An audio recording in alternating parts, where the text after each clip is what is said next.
I mean, I guess Bill was somebody who we'd always thought of as being culturally significant in the UK, and someone that maybe had never really had his life story fully told before.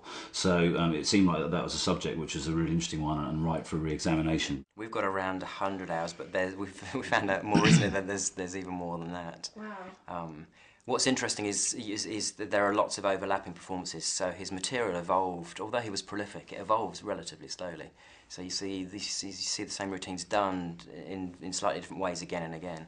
But what's interesting is when you lay it all out in chronological order, and then you kind of get a real picture of how he evolved and how the material evolved, and just the different phases he went through. They're kind of iconic, really, particularly Bill's mum. I mean, everybody, I think, feels that she's really a touchstone for who Bill was as a person, and that's something that really comes out in the film, that the knowledge and the deep love and respect, but also the sort of similarity that all the interviewees have in certain aspects with Bill really comes out. You get to feel you know him as a person through them.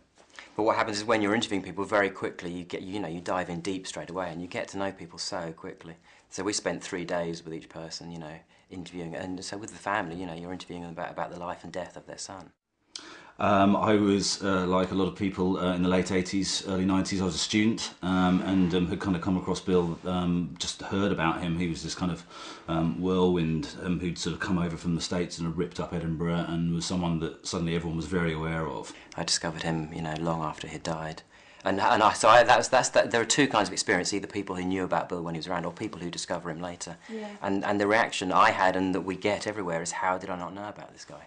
That was part of how we initially pitched it to TV channels. But it came from knowing that we didn't want to do just a conventional documentary with talking heads and clips, that this deserved something more special.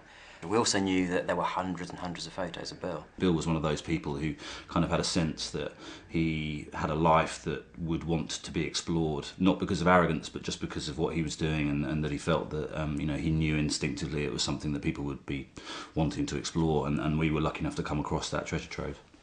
Yeah, Bill was just one of those people who was incredibly attractive because he was somebody who evidently lived his life with meaning and with purpose, and I think that everybody looks for that in their own lives, and he was someone, whether you're into comedy or not, who showed what it was to have a goal which was important and was about trying to enlighten people and give them new ways to think, and he pursued it relentlessly.